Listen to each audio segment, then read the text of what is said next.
Imagine, it's 2013, June 14th. A new huge game that has been hyped up for years now has released today. This game being made by the same people who have made games like Uncharted series and Jak and Daxter. You're sitting and playing it, seeing a deep and sad intro where Naughty Dog have done the hardest thing imaginable.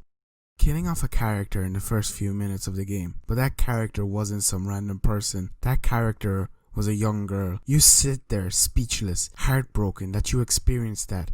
And what comes next is unimaginable. An experience that can only be done with the first playthrough, with deep and heartful moments and character development like I've never seen before. Now imagine this. It's 2016. You're watching the live announcement, and then you hear it. The music, the scenery, you know what's coming. It's announced. Last of Us Part 2. And then a bumpy ride up to 2020, you play the game, and well, the rest is history. Last of Us Part 2 is the best game I have ever played, is what I would say if this was the best game I've ever played, because unfortunately it is far from it. With insane praise of the game from critics to hatred from the fans, Last of Us Part 2 has to be one of the most interesting things that happened in the recent years, with the only thing similar to the situation being the Last Jedi reactions, but at least in that you could find a large majority of people protecting its choices. But with Last of Us Part 2, unfortunately you can't, from what I've seen. But I, like many people, went into this game not expecting much, as I've seen all the leaks, and honestly they disgusted me. It hurt to see all of the aspects and pros of the first game being just thrown away and ignored. And well, when I played the game for myself, it was worse than I thought, with major plot holes, blowing up parts of the story, and characters that honestly I didn't care for very much being thrown at me and forcing me to feel sympathy for them. Straight away after playing 2 to 3 hours of the game, I knew I needed to make this video on why this game is so bad, even though I'll just be another person adding on the same content to the pile of Last of Us Part 2 content that is growing at a very high rate right now. But I still want to do a deep dive into it, a deep breakdown of everything I could think of. So sit back, pull up a bag of your favorite snack and a drink of your choice, because we will be going on a bumpy ride.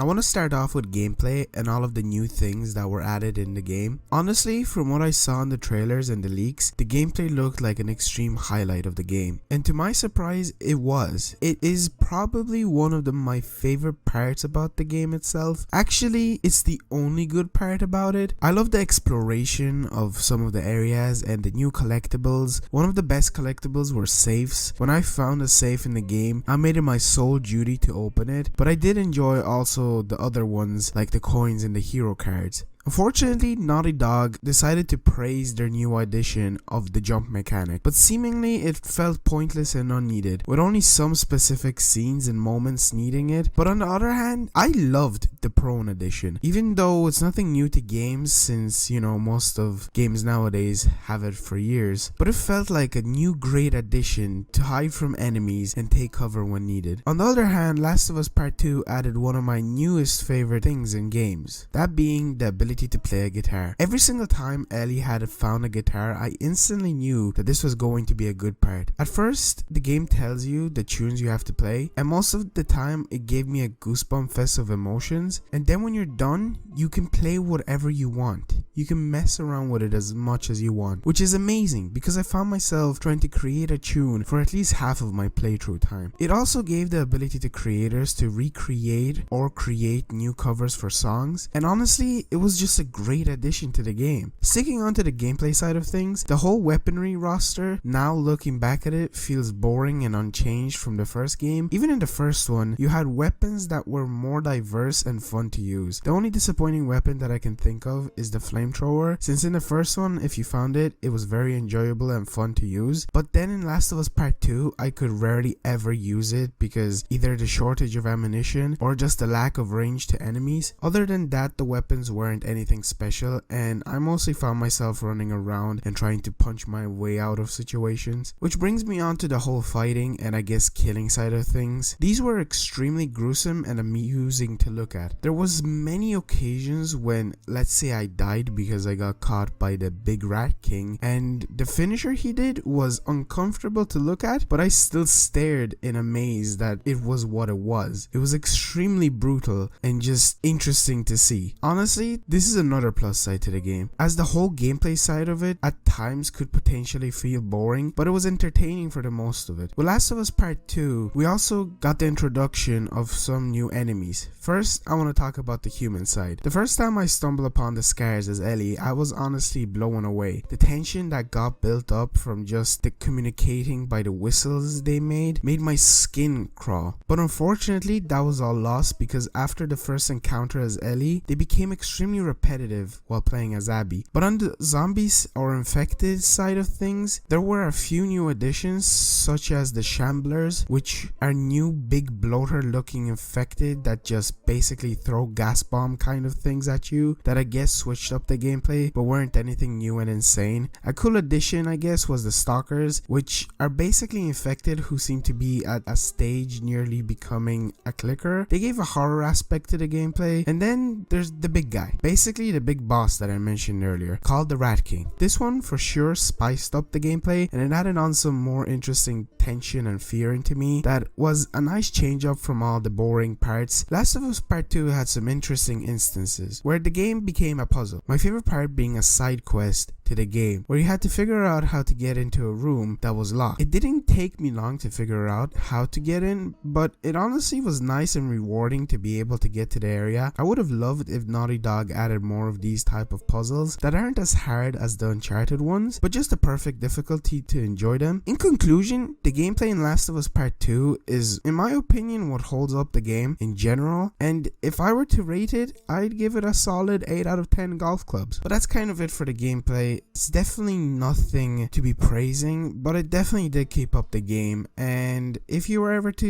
play Last of Us and you're watching this video, then I fully recommend it for the gameplay side of things because it did keep it fresh. But unfortunately, the part that I'm going to be getting onto now is the story, and oh boy, it's pretty bad.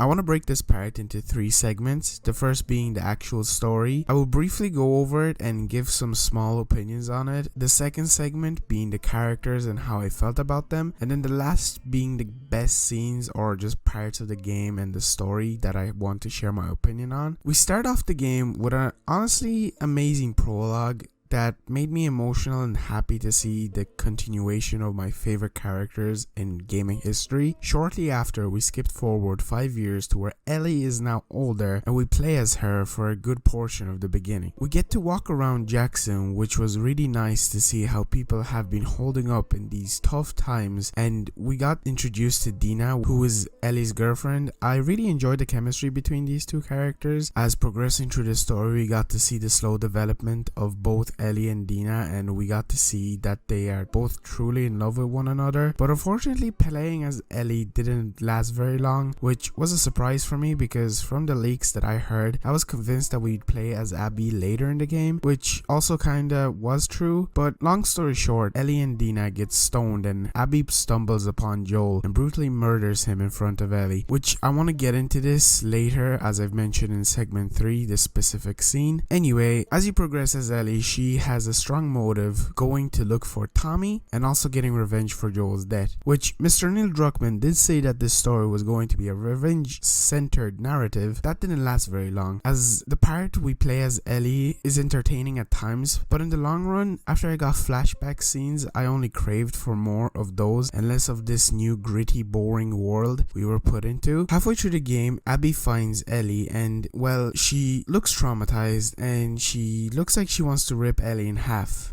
And this is where we get put into the shoes of Abby with a very disturbing flashback part of the game. We learn that the reason Abby wants to or does kill Joel was because her father was a surgeon that was to perform a surgery on Ellie in the first game that Joel killed. Okay, this in my opinion was a bad choice for Abby's character and why she wants to murder Joel. Yes, this does make total sense that obviously somebody would want to get revenge on their father's death just like Ellie does for Joel, but why did they think that this random doctor that we as Joel in the first game carelessly killed should be the reason why he dies? In my opinion, the mother or father figure for Abby that should have been are either Marlene or David, because I feel like those characters would have a bigger motive to have their children going after either Ellie or Joel, but I guess they didn't really think about that. Anyway, as you progress through the story as Abby, you stumble upon two kids who are being hunted out by their old people and the people that Abby is also trying to kill, that being Scars. A bond is built between Abby and these two kids, Yara and Vel, and well, apart from that uncomfortable to look at scene with Abby and Owen, Abby's story truly forced you to try to like her character, which once again is a boring story where Abby, Vel and Yara form a forbidden relationship, and I guess a nice sacrifice from Yara to save both Abby and Vel, but honestly I didn't enjoy the whole part of the game because it felt like a sore excuse to show that Abby was on her own little story as Ellie and Tommy started to plow through the wolves, killing them one by one just to find her. At the end of this whole story, Abby and Ellie went through fighting one another and continuously sparing their lives to just getting a very anticlimactic and unsatisfying ending that was just disappointing. I do understand a bit where Naughty Dog was coming from, I guess.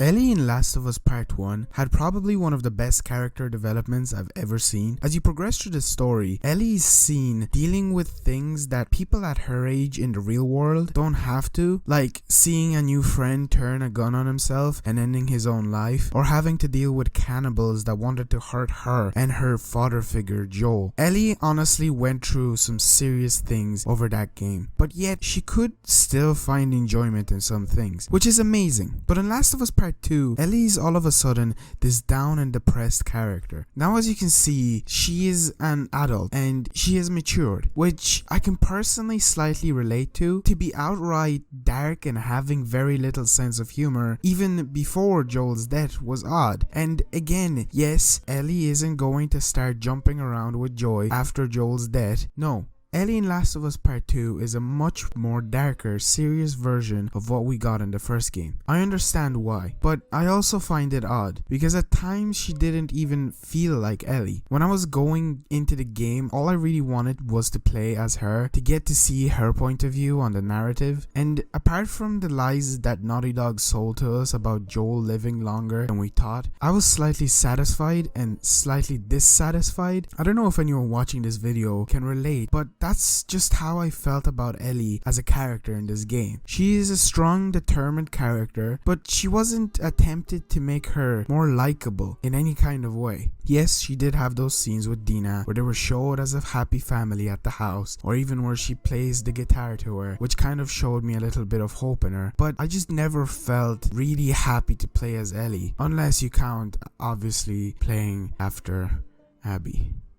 But in conclusion, Ellie was never made to be more likable. It's like Naughty Dog thought that because we liked her in the first game, we'll like the version that we have in this game. And if you can relate, that's cool. But unfortunately, I cannot.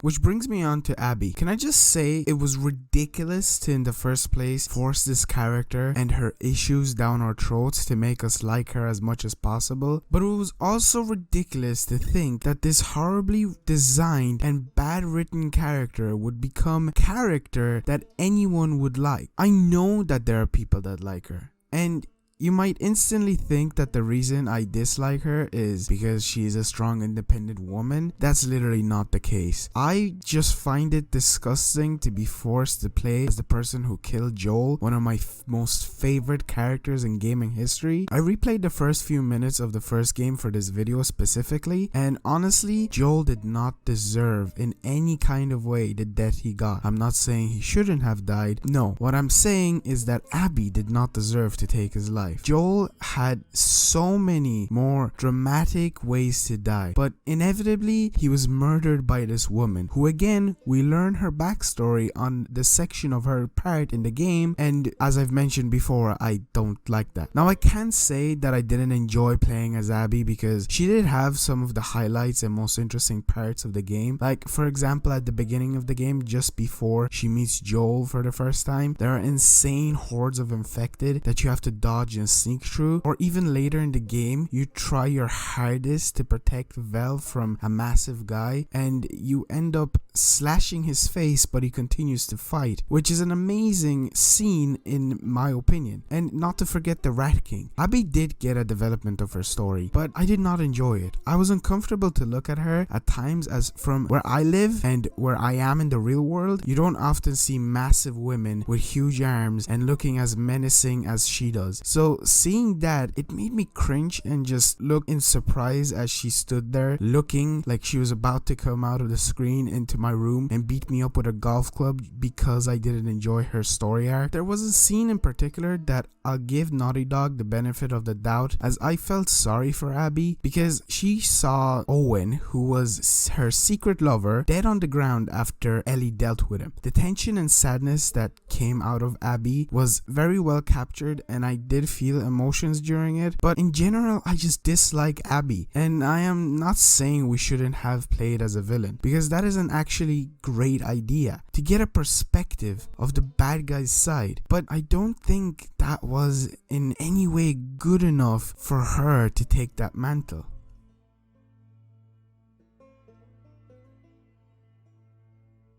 There are plenty of good and bad parts to this game that I would love to talk about. Just not to make this video very long, I want to mention that I made a video recently about my favorite part of the game, still to this day, even after I'm finished. So if you want to check it out, I will link it down in the description. But without further ado, let's get into it. When Joel was brutally murdered by Abby, I sat there in silence and I just stared in disbelief that it actually happened. It seemed that I wasn't the only person like this, as thousands of fans and big YouTubers and massive streamers had the same reactions. We didn't have emotions of sadness, but we had emotions of what the fuck just happened.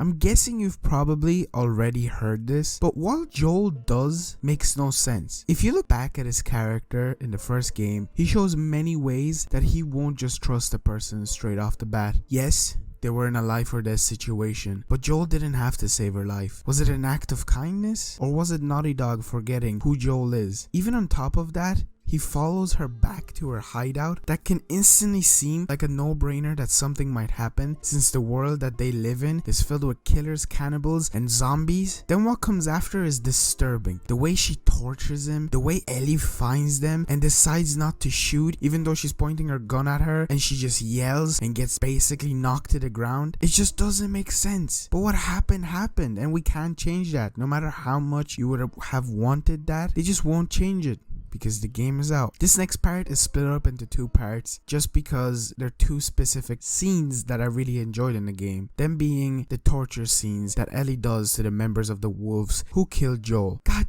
damn, did I like these. They were so tense with music that made me hyped for finding Abby and doing the exact same thing to her. Honestly, this game brought out the worst in me, and I feel like others can relate. The part where Ellie decides to beat Nora up even though she already is choking on spores was so powerful, and it's a shame that they did so little of these parts. They showed what Ellie would do and is doing to find Abby and get her revenge, like Abby got her revenge on Joel. The part where Ellie realizes she just killed Mel, who was pregnant, was so gripping, so serious, that it amazed me that straight after this we were put into play as Abby and we never really got these kind of scenes again. I genuinely enjoyed these, and I would have loved if we had more of them, if we hunted down everyone one by one and never swapped to Abby, because this felt like a story for Ellie, but once again it was a story more for Abby. And no matter how many times I bring it up, I just don't understand what they thought when they were making this game. And finally, the last thing I want to talk about is the big fight between Abby and Ellie. Not the first one, but the second one, where Abby is no longer this massive, intimidating woman that we were used to. No, this time she's weak and broken. This was interesting to see. And once again, I was so disappointed that this is the version we faced. Yes, the other Abby was huge and strong to take on Ellie, and I find it odd for this choice. But then again, this fight was balanced, as Ellie was hurt from getting stabbed in the stomach, and well, Abby was starved and sunburned. I knew the ending going into this, but I still wanted to kill Abby. I knew exactly what was going to happen, but I was still hoping for a different outcome,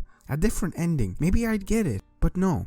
Ellie just couldn't go through with it, which I understand, but why does Abby get to live on her life? After killing and ruining Ellie's whole life and her family, why did Neil think that he needed to change the story? Change the story where Abby lives? Was it so that they can cash grab a third game? It's truly a shame that this is what happened, and this is the end we got. Once again, Ellie was the sore loser. She lost Dina and JJ. She lost her fingers that were used to play the guitar to remind her of Joel, and so much was lost. So much was lost because of Abby. And she deserved to live on? I don't think so. Truly, I would love for there to be a third game, just to go after Abby and finish what never got finished in the sequel. It's just a shame. So you guys, I hope you enjoyed. This is definitely a video that is different from what I usually do on YouTube. You know, me being a Fortnite YouTube channel. But Last of Us Part 2 just had to be done, since this game was, as you just watched the full video, it was